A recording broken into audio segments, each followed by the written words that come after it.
Hello, bachcha. Let's read out the question first. A shell following a parabolic path explodes somewhere in its flight. The center of mass of fragments will continue to move in.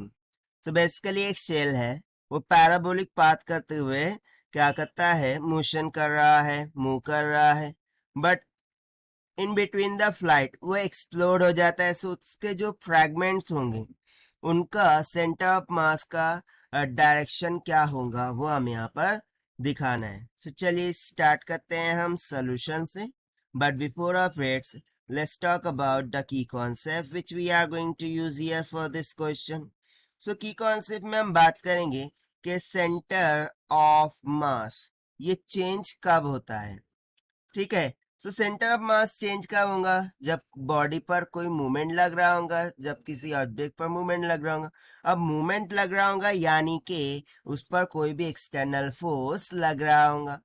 So if there will be an external force exerting on the body, so in that case only we can say that there will be the change in center of mass। ठीक है, तभी क्या होगा, उसमें change of centre of मास होगा। तो बस इसी कॉन्सेप्ट का हम यहाँ पर यूज करने वाले हैं। तो सबसे पहले तो सिनारियो क्या बन रहा है उसे अंडरस्टैंड कर लेते हैं। सो लेट सपोज के मैंने यहाँ पर मान लिया एक्सिस, ठीक है, इसको मान लिया वाई एक्सिस, इसको एक्स एक्सिस मान लिया। ठीक है, अब इनिशियली जो भी सेल था वो कुछ इस तरीके से पैराबोलिक पाथ कवर करते हुए जा रहा था। अब इस पोजीशन पर पहुंचने के बाद वो क्या हो गया, एक्सप्लोड हो गया उसके छोटे छोटे फ्रैगमेंट्स में। सो ये जो फ्रैगमेंट्स हैं वो कौन सा पाथ कंटिन्यू करेंगे, वही यहाँ पर हमें क्या करना था, दिखाना था। सो बेसिकली देखिए, जब ये पार्टिकल ऊपर की तरफ जा रहा था, ठीक है, तो बेसिकली ये प्रोजेक्टाइल मोशन कर रहा था, इस पर इंटरनल फोर्सेस लग रही थी होंगी, ठीक है।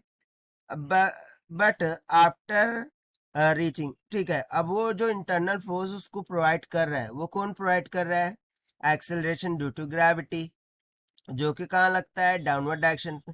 यानी कि every and each of the point उस पर क्या लग रही थी, एक्सेलरेशन ड्यू टू ग्रेविटी, जो कि क्या थी, डाउनवर्ड डायरेक्शन में थी। इसके अलावा कोई भी एक्सटर्नल फोर्स यहाँ पर हमें देखने को मिल रही है क्या, नहीं। So we can say that as the external force is equals to 0 into the system, यदि एक्सटर्नल फोर्स नहीं है तो सेंटर ऑफ मास क्या होगा, रिमेन्स रेस्ट। यहां से हम सिंपली बोल सकते हैं centre of mass remains at rest. और यदि centre of mass remains rest रहेगा सो उसका पाथ कुछ चेंज होगा क्या, नहीं। वो जिस पाथ में जा रहा था उसी पाथ में उसके फ्रैगमेंट भी क्या करेंगे, चले जाएंगे। यानी कि बेसिकली आफ्टर दिस पॉइंट ये जो फ्रैगमेंट्स है वो भी सेम पाथ कवर करते हुए चले जाएंगे। एंड ये पाथ क्यों कवर कर रहे हैं, due to acceleration due to gravity से, राइट। ठीक है, और ये ऐसा क्यों हो रहा है, क्योंकि उनका centre of mass remain rest पर है, क्योंकि उन पर कोई भी एक्सटर्नल फोर्स नहीं लग रही है। ठीक है, सो यही हो जाएगा इसका आंसर। सो यहाँ से हम सिंपली बोल सकते हैं कि वो क्या करेंगे, therefore fragments will cover same parabolic path. वो लोग सेम पैराबोलिक पाथ ही क्या करने वाले हैं, कवर करने वाले हैं, सेम पैराबोलिक पाथ। और यही हो जाता है हमारा आंसर फॉर दिस क्वेश्चन, जो कि हमने सॉल्व किया है by using the concept centre of mass changes only when an external force is act on to the body. ठीक है, सो इसके अकॉर्डिंग यदि मैं ऑप्शन मैच करूं सो जो ऑप्शन डी है वो यहाँ से करेक्ट हो जाएगा। So this is the required solution. I hope you understood well. Best of luck. Thank you.